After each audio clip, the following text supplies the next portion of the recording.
Hello, good afternoon, and welcome everyone. My name is Nora Ramos. I am part of the 2020 sales team. Today our webinar will be a little bit different than what you're used to, as we'll have a group of panelists discussing the changing work environment. So now, without any further hesitation, I'm going to go ahead and pass this off over to Lauren Cole from MarxModa. Hi everybody. I hope everybody's having a really good afternoon. I'm very excited to be here with some of my favorite people from Herman Miller. So today we have a really interesting program pulled up for all of you. And we'll go ahead and get started here. So my name's Lauren, and I oversee new business development on the west side of the state for MarxModa. We are a certified Herman Miller dealer, and we're going to introduce each one of our speakers, get a little insight into who they are and what they do at Herman Miller, and then we'll get into the really interesting stuff. So Paula, if you could introduce yourself. Yes, hi, I'm Paula Edwards, and I manage a group of workplace knowledge consultants at Herman Miller, and we call ourselves the Performance Environments Group, and we consult with Herman Miller's customers. My background is interior design, and I was a workplace strategist for Herman Miller for many years before moving into our consulting group in 2011. Awesome. Thank you, Paula. I'm so glad that you could join us today. And Jeff, if you could give us a couple seconds of intro about yourself. Hi, Jeff Gibson. I'm the Director of Advanced Business Strategy at Herman Miller.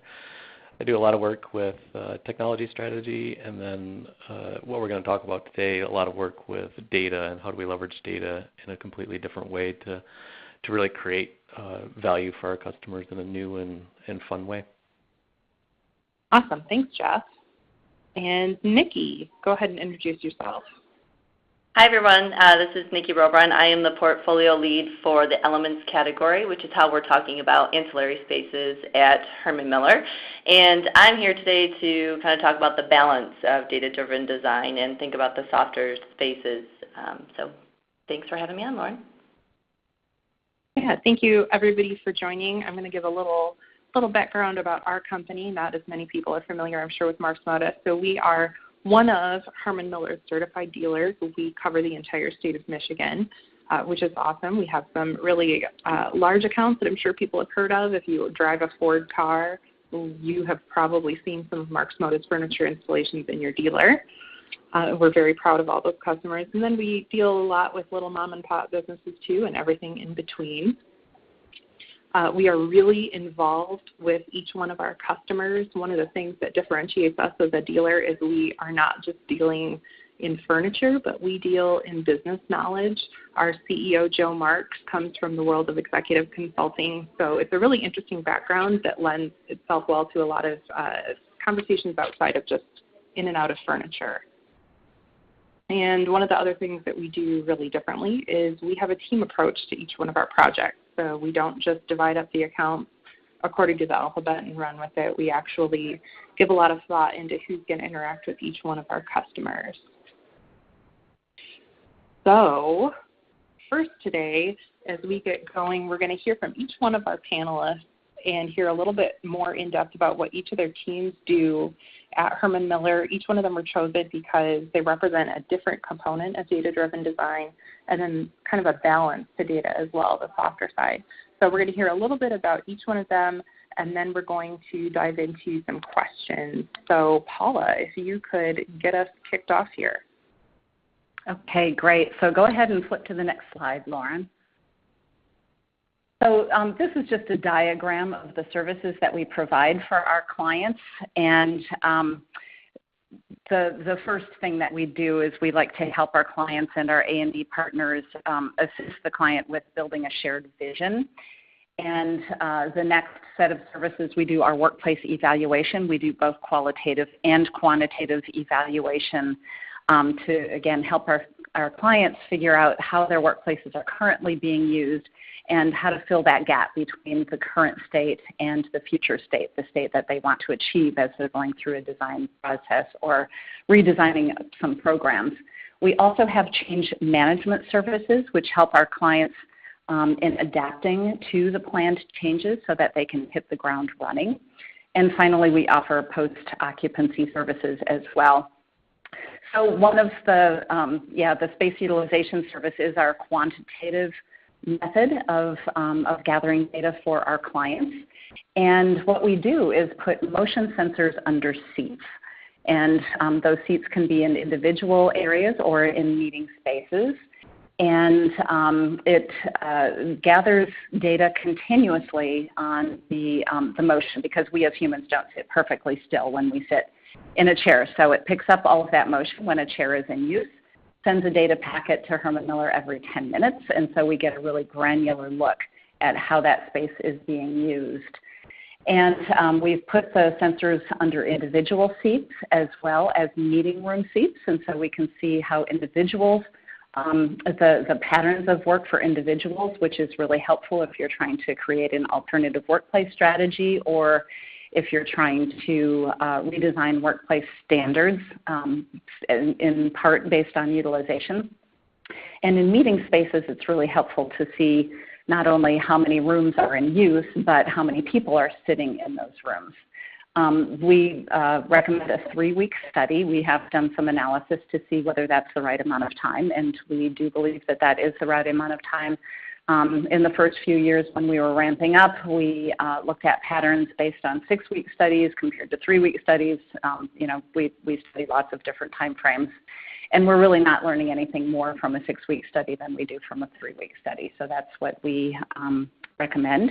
And the sensors are very unintrusive. Once they're under the seats, people do tend to forget about them and just go about the way that they're getting their work done. And we do inform people when we do a study. We don't want people to find those sensors under their chairs and then there's a trust issue, then that develops if people find those sensors and don't know what they're for. So you can move on to the next slide, Lauren. And we've been aggregating data. We started the sensor studies in 2008. The first few years were kind of ramp-up years. So we've been gathering data and aggregating it for about 6 years, since 2011. And so based on that 6 years of aggregated data, we have found some interesting patterns, and we do find that workstations in the US in particular, based on a 10-hour workday, are used about 35% of the time.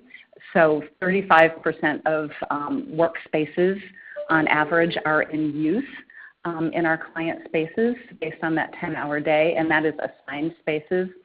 28% of unassigned spaces are in use at any given time.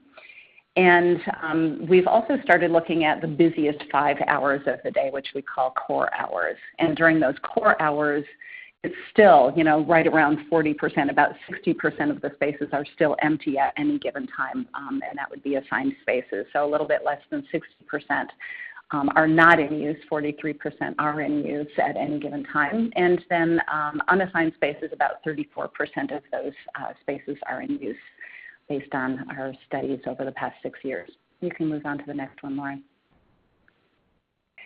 And then we also, again, study private offices as well as meeting spaces. So some of our private office utilization data based on a 10-hour day, about 32% of private offices are in use at any given time, which is really quite low, with the understanding that they usually are bigger, and so a lot of that space is very underutilized. 23% of unassigned spaces are in use at any given time. And then the core hours, the 5 busiest hours of the day, nearly 40% of those assigned private offices are in use, and about 29% of unassigned private offices are in use.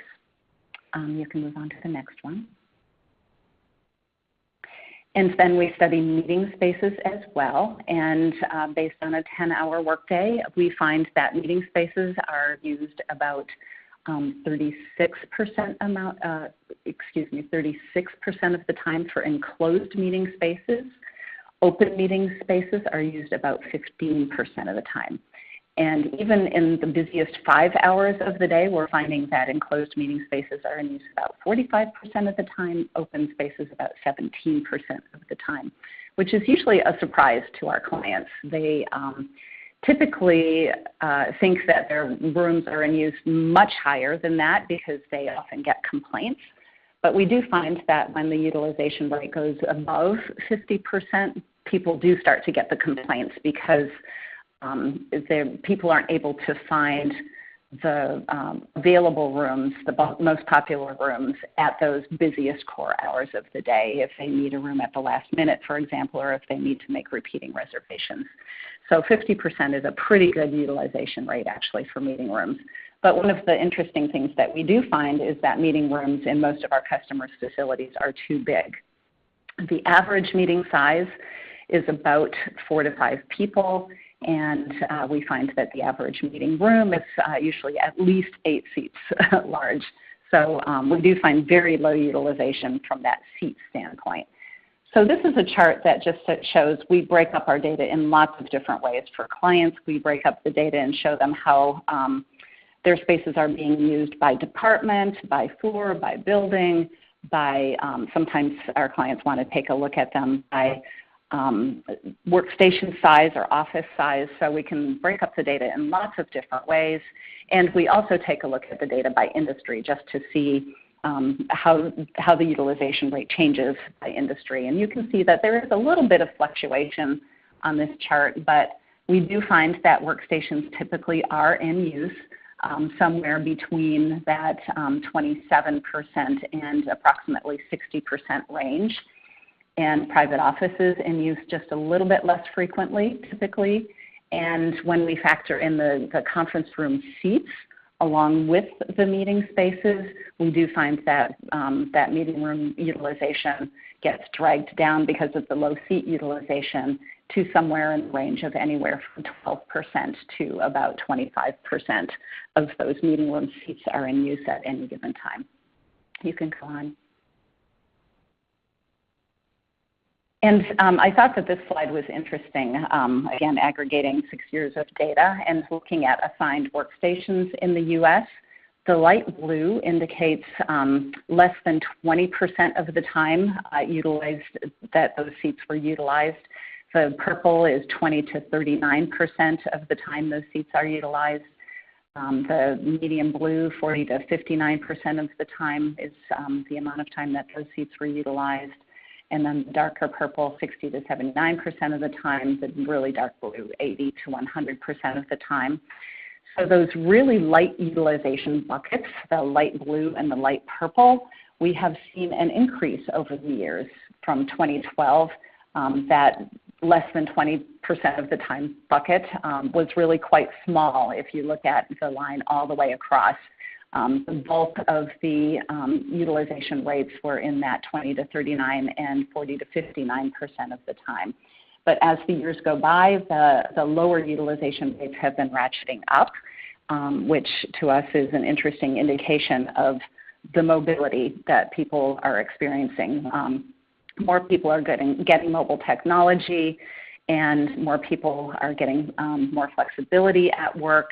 And so people are using those seats less and less frequently. It might also point to the increase in informal meetings as well, where they get up out of their individual seat and go to a meeting space. So just some interesting trends over the years. And I will turn it over to Jeff. Great.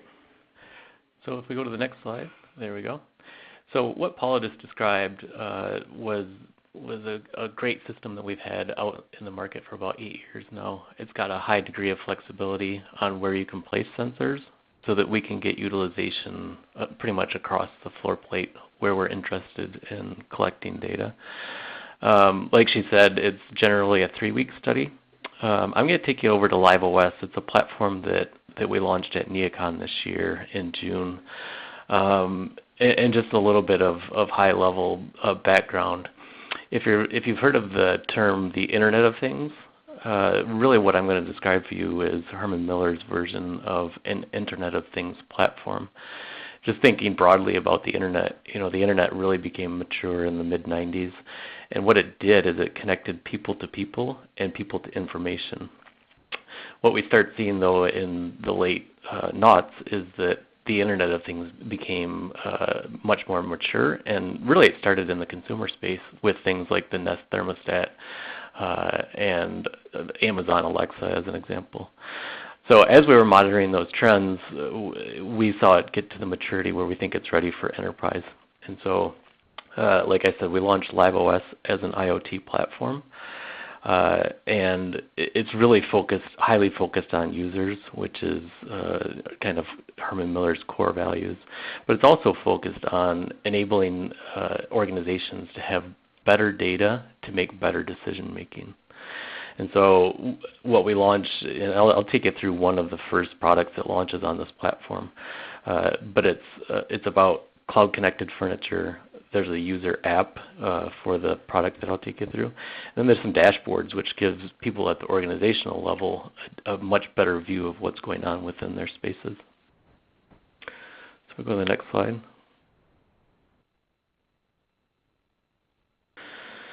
So the first launch is focused on workstations. One of the reasons for that is as height adjustable desks become much more popular in the world of offices, our goal was to just, because we've got this new technology, to provide better user experiences and higher levels of engagement with those sit-stand desks. And so it's really powerful. But in addition to that, what we heard is, yeah, we don't have sit-stand desks everywhere, and so we would also like to have a sensor that can just measure utilization.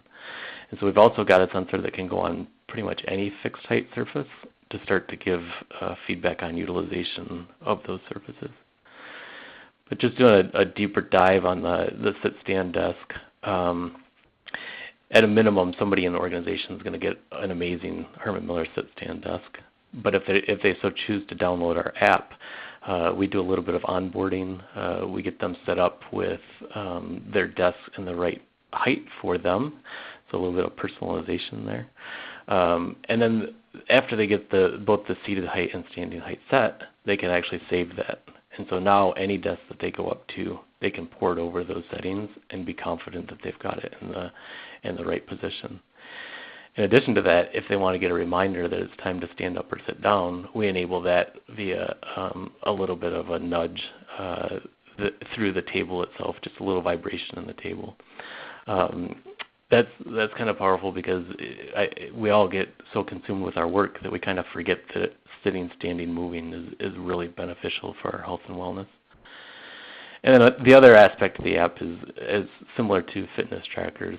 We give feedback to users on how they're actually using this great new tool, and give them some suggestions maybe on how they might use it differently. Then for organizations, it's all about data. Now that we've got these sensors deployed widely, we give organizations a view through dashboards. And really start to offer some insights into what's going on in their place.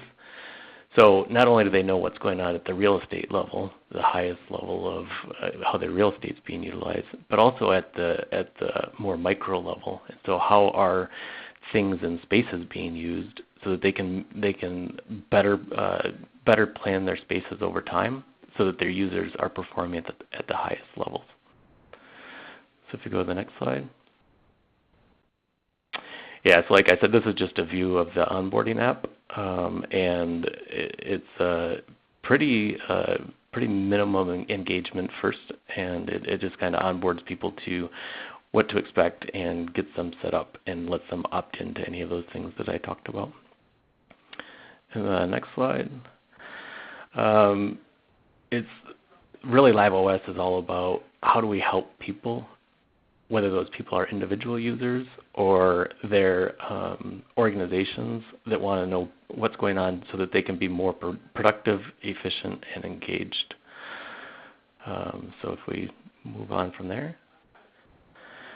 This is a view of the dashboards, and so people in organizations will be able to access this and get it'll be a live view of what's going on, and so they can start to dive into the data themselves and find things that they think are interesting. In addition to that, though, we're leveraging our performance environments team to be a consultant and do a deeper dive on data, using data science to find even more interesting insights. And then from there, I'll turn it over to Nikki, just kind of that base of how do we leverage data in a new way. And Nikki will take us through just how that might impact some of the products we have. Sure. Thanks, Jeff. So I'm going to talk a little bit about the less data-driven spaces and the more emotionally connected spaces, because we know that we are living in a more connected but untethered world, as both Jeff and Paula talked about, moving around and mobility. That's something that we know that we need through our Herman Miller research. We have the need for more purposeful variety in the spaces, and we're seeing a much larger percentage of the floor plate dedicated to the expressive settings and furnishings in these spaces, which you may know as ancillary. We're talking about this using a slightly different word. If you were at NeoCon, you may have seen our introduction of the Elements portfolio. And we're choosing to use a word that's different from ancillary, because sometimes that means secondary, and we know that the floor plate is growing and we're seeing so many more of these spaces, and putting personal touches on these spaces as designers is just growing in importance. So we're using the word elements to talk about our portfolio. Lauren, if you want to move on to the next slide. We're talking about really the living office research. It kind of has helped us build up this conversation, and this research we did with progressive organizations to help us understand how people are working and moving throughout spaces. And it's these 6 shifts that you see on this slide that are informing this conversation, and builds on what we've been talking about already on the call.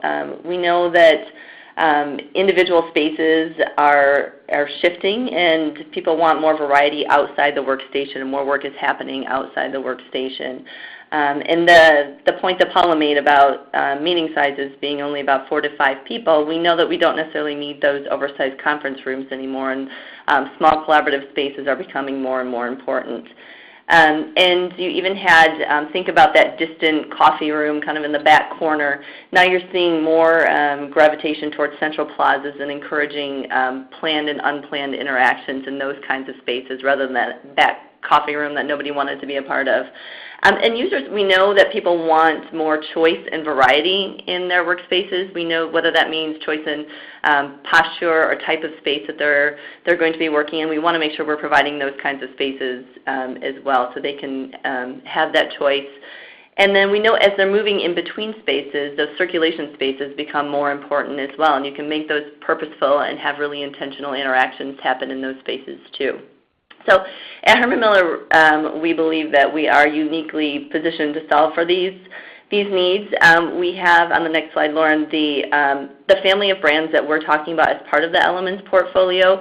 We have a really extensive offer through Herman Miller, Geiger, Nemshoff, Not One, DWR, and Maharam to really support these spaces. Each one of these brands brings something unique to the offer, but we're really excited. Like I said, if you were at NeoCon, you may have seen on the last slide here our presence in the South Lobby. And that was really the first time that we were bringing all of our products together in one space to talk about this one collective story in the ancillary spaces.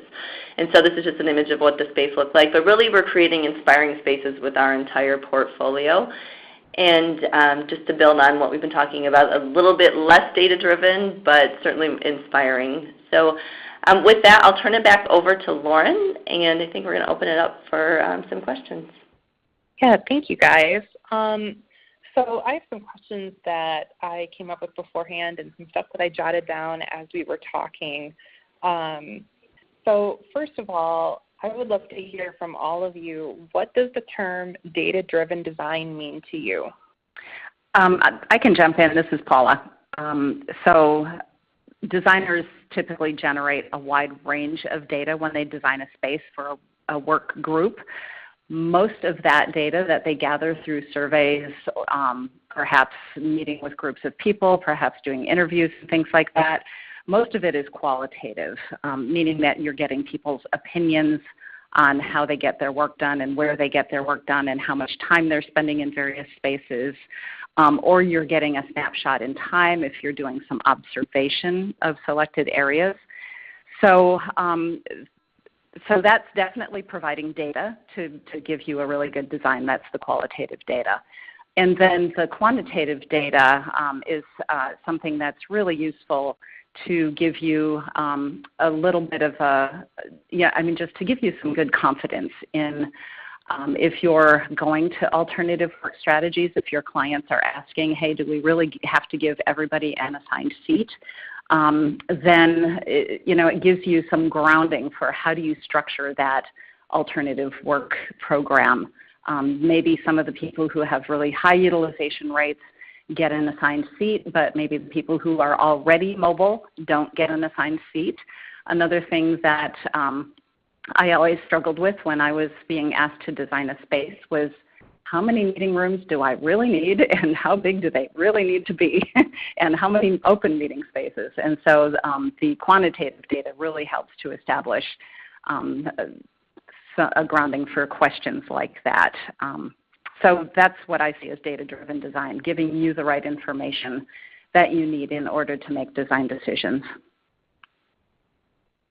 Yeah, I think there's data will be used everywhere in the future. We're finally at the point where computing power and the power of sensing is mature enough that we'll be able to measure things in new and unique ways. And so that's going to feed a lot of different activities. But I think it's, to Paula's point, it's really powerful within the realm of design, especially workplace design. And I think it can really, this is Nikki, I think it can really help ground you, especially when we're talking about the spaces outside the workstation where it is really easy to get emotional and want to put something to really make a statement. And sometimes there's a place that's right for that, but sometimes you need to go back and really answer some of those questions and use the data to really support your decisions for what you're selecting for those spaces and really make sure you're solving for the user's needs. Awesome. That makes a lot of sense. Next question, and I think this kind of turns to Paula. Does data apply only to individual performance? I know we talk a lot about sensors on chairs.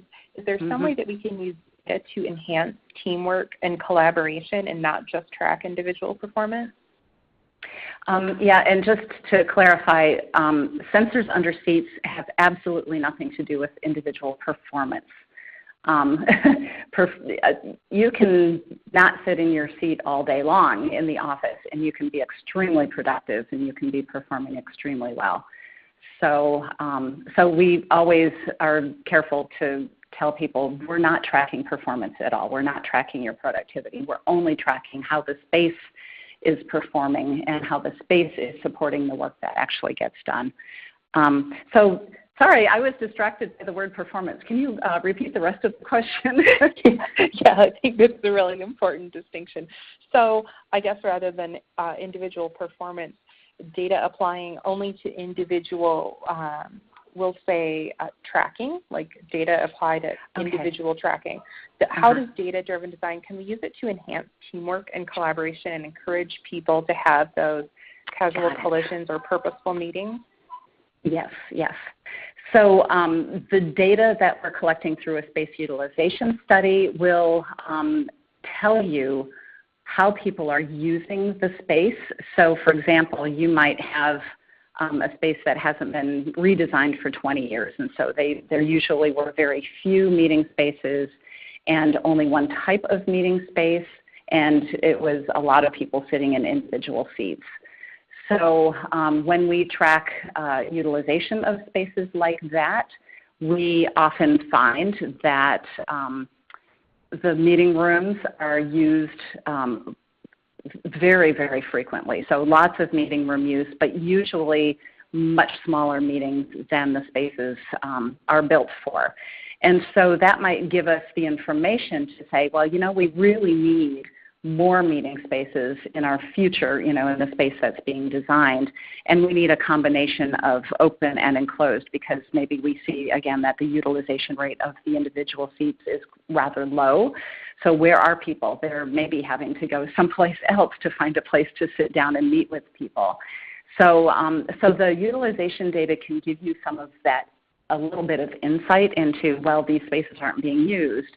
But we also recommend getting that qualitative data too, talking to people, doing surveys, doing interviews, and finding out, okay, we see that the utilization rate in individual spaces is quite low. Why is that? Where are you going? How are you getting your work done? We see that the meeting rooms are in heavy use, but you're only using a few of those spaces. Would you like to have more of those flexible open meeting spaces?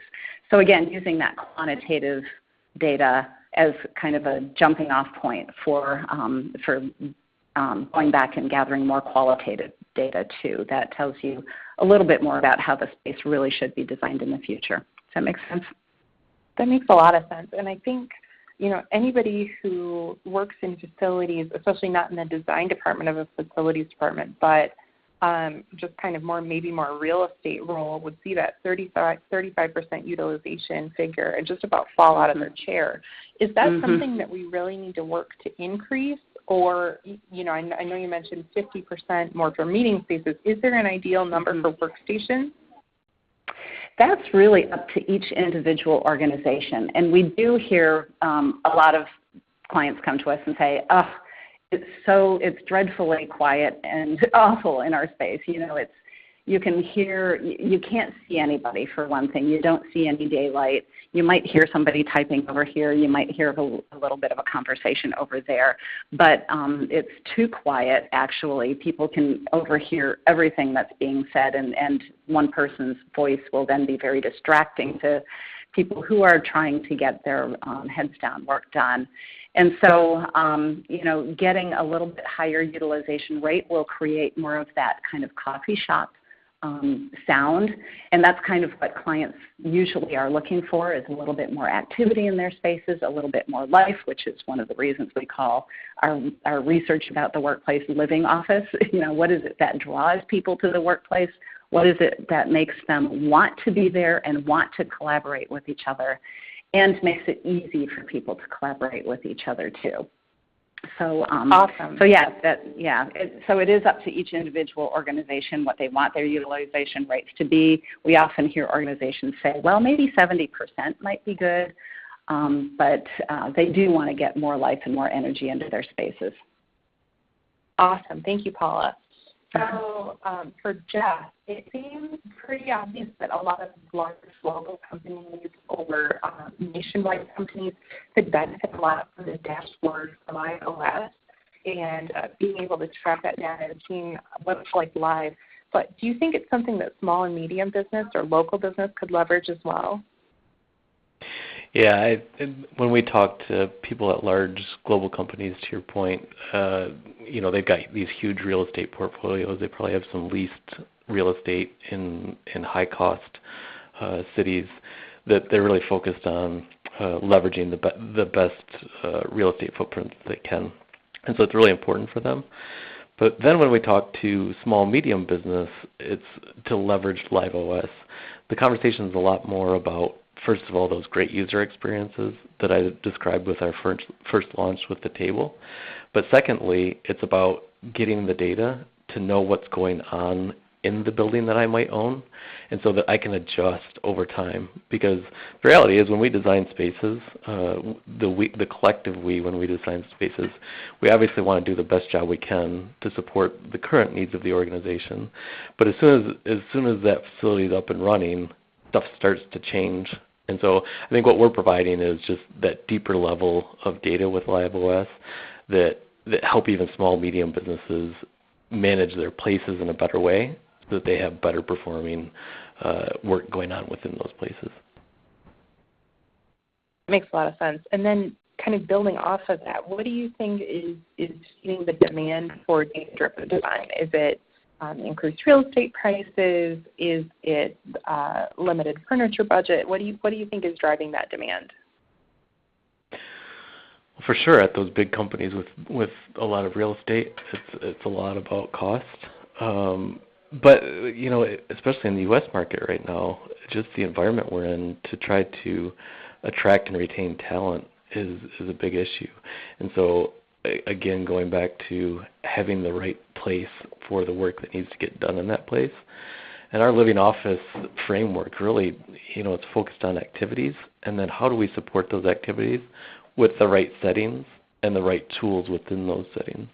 And so now we're going to be able to monitor what's going on, so that we can adjust quickly over time. Awesome.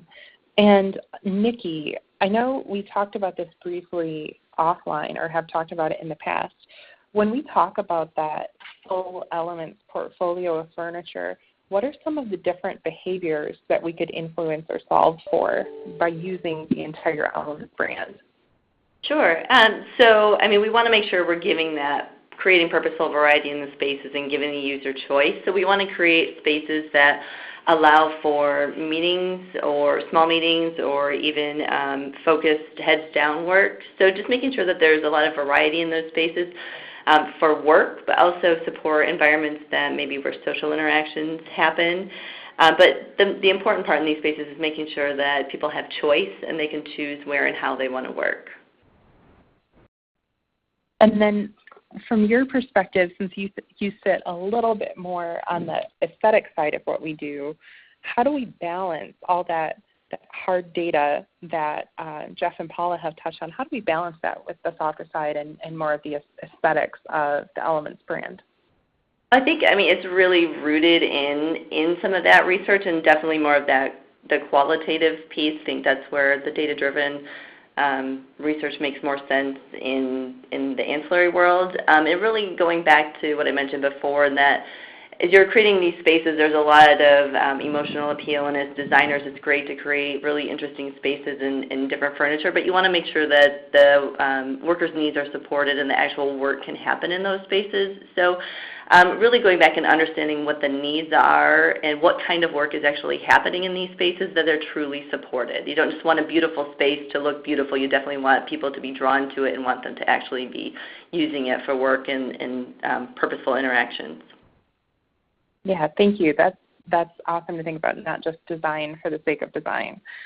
Okay, so I guess for Paula and Nikki, it would be interesting to hear, how do you think this applies to some of the vertical markets outside of corporate design? Like, do you think this is something we could see spilling over into markets like education or healthcare? Yes, this is Paula. We work with healthcare a lot and education a lot. And in healthcare, we often study the administrative spaces. And so the doctors may have offices within a hospital, but they spend a lot of time in their clinical spaces. And so hospitals are starting to question, should we have everybody in a full-size private office in these administrative spaces? How do we get our teams working together a little bit better? And we know that they spend so much time in those clinical spaces, so when they come back to administrative spaces, what are they really doing? We've done a little bit of study in administrative spaces, but we use motion sensors, and so it's not applicable to a lot of clinical spaces. And in schools, we have also studied administrative spaces and, to some degree, some of the student spaces as well. Yeah, and this is Nikki, and just thinking about those in-between spaces, especially in education environments, those in-between spaces and outside of classrooms can be just as purposeful, and learning and sharing can happen in those spaces, so it's important to think about those too outside the classroom. Yeah, I know that, so I've been through art school twice, and the first time I went was in 2003, and nobody had AutoCAD, nobody had a laptop. That just wasn't how things worked. So if you needed to get stuff done, you went to school, and school's open 24/7, and I remember all the girls during finals week, we would all have sit under our drafting tables with a 2-liter of Mountain Dew and a pillow and get through all of our projects like that. And then the second time I went, everybody had a laptop and everybody had AutoCAD. And so in the school's hours were more limited. And so then some of that culture that was created through that late night use of the school space was gone, because as soon as the class was over, we would all go home. So I think that was kind of interesting for me to see too. So Nikki and Paula, again, how can companies and designers create better reflections of their mission and values? I think that's something we've heard a lot lately in our dealership is, we want our space to reflect our values. How do you think people could do that? Mm-hmm. Yeah, so mission and values, they both require, in order to establish how a design would solve for those and would express the mission and the values in a space, it does require both that quantitative and the qualitative input. So for example, a company's mission or one of their values might be about sustainability. So with the quantitative data, you can go after that sustainability objective by saying, hey, we may not really need as much space as we have. So from a sustainability standpoint, you're only building out the amount of space that you really need, and then you're only heating and cooling the amount of space that you really need. And if you find through the utilization data that your people are actually working in a very mobile way, maybe you create more flexibility policies so that people don't have to drive in every day and are not contributing to greenhouse gases every single day. So that's just one way you can use that quantitative data to help you express some of your values. And then again, making sure that you've got the qualitative data as well in terms of which of the brand aspects and the values are people really feeling emotionally connected to, and how do you express that in a workplace. I'll hand it over to Nikki. Sure, yeah, no, and I think just creating some personality in your spaces and understanding what the work styles are and how they tie to that personality, I mean, that's a great way to express values and missions in a space. And whether that's through materiality and selection of product or how you group products together, but just again making sure that the needs of the workers are supported and that the work that is needed to be done can actually happen in these kinds of spaces. So there's a lot of opportunity to really put a stamp and really create the personality of the organization there. Awesome. I am going to pop in to see if we've had any questions come in. Let's see. We have quite a few to pick from here. Lauren, one of the questions at the top was about do we work through architects and designers, I think it says, directly with the client or via A&D firms or Herman Miller dealerships? And the answer is all of the above. Sometimes we'll partner with an A&D firm if they want our assistance in especially the quantitative data gathering.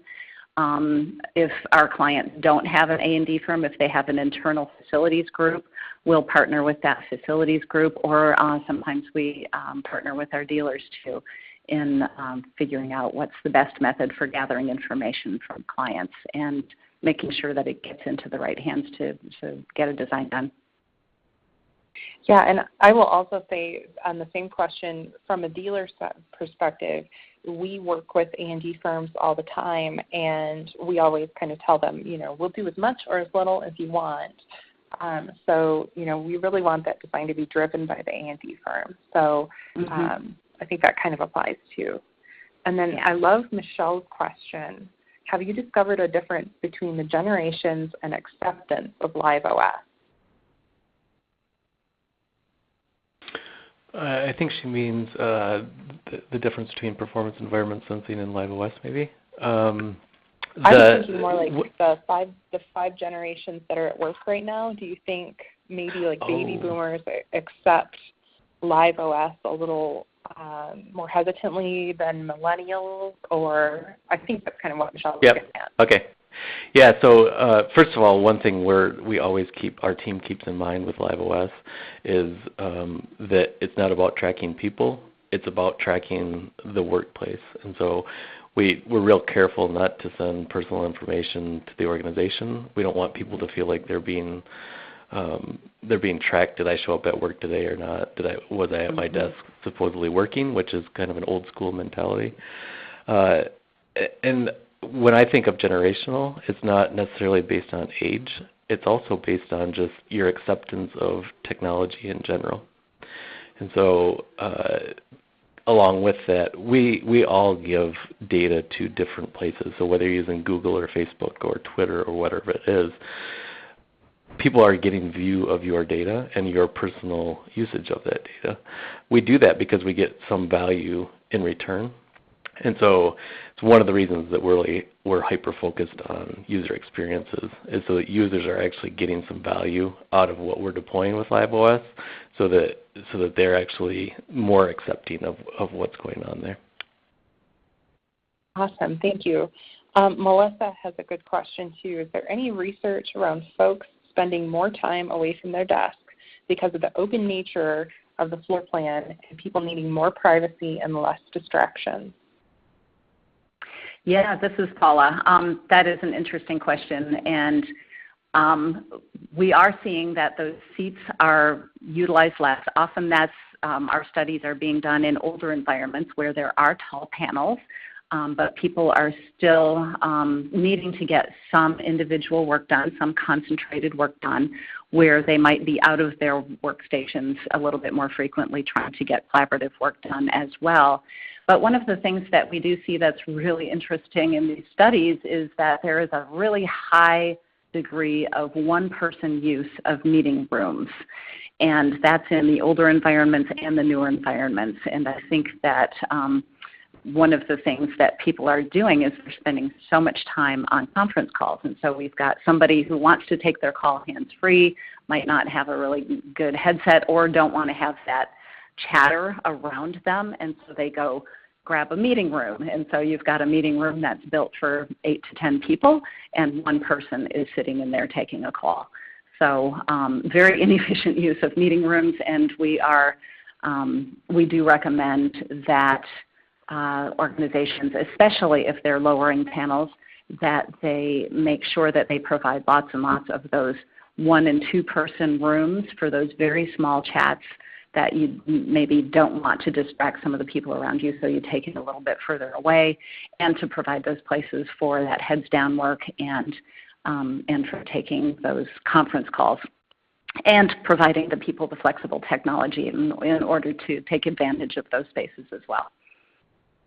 Exactly. Yeah, and I think as a dealer, we get questions a lot. You know, how do we balance privacy and visibility, and how do we balance private spaces with collaborative spaces? And the answer is a lot of it is driven by the people who work in your organization and the type of work that they do. If somebody is on the phone every day in a call center, we can't really lower the panels too much and give them a really open floor plate, or it's going to sound like a beehive when people call in. So, you know, that's always important to keep in mind too. Is at the end of the day, it's all about what the customer's needs are and what type of work they're doing. Okay, Kyle says, is the percentage of open meeting space used so low because your data only tracked motion with chairs? It seems like open meeting space is a highly used concept, but your data shows they do not get used very often. Mm-hmm. Yeah, they don't get used as often as the enclosed meeting rooms, and I think part of that is because so many people are on conference calls with electronic noise, and they want to take that electronic noise into an enclosed space. And I think another reason that we see low utilization of some of those open meeting spaces is because maybe they're not being planned quite right. We do our studies all around North America, and in Canada we see that the typical open meeting space is planned for about 10 people, which is way too many people to have adjacent to workstations where people are trying to get heads down work done. So usually we like to recommend that open meeting spaces are small, so that you only have 2 or 3 people having a conversation rather than a large group of people having a conversation, that they don't include technology which can, you know, like have hands-free conference calling type noise, and that they're about, you know, 12 to 15 steps away from a workstation area, so they're very convenient to the workstation area, but they're not, but you don't feel like you're interrupting people when you're sitting in that meeting space. So sometimes they're too big, sometimes they're planned a little bit too close, or if they're fairly near a group that it feels like that group owns it, then people from outside of that group won't come and use those spaces either. And so it's so dependent on how you plan those open meeting spaces, and I think we see it done, you know, not quite I hate to say planned wrong, but maybe not taking the psychology into consideration in all cases. Yeah, I think that makes a lot of sense. Michelle Galato has a question that maybe Jeff can help us with. How are the LiveOS sensors, app, and dashboard spec'd and sold? Is this spec'd separately from the actual furniture pieces, like height-adjustable tables, or will the sensors be spec'd when speccing the actual table? Yeah, so I guess the answer is both. The first one, you can spec it with the furniture. Especially with height adjustable tables, we were really focused on being able to retrofit.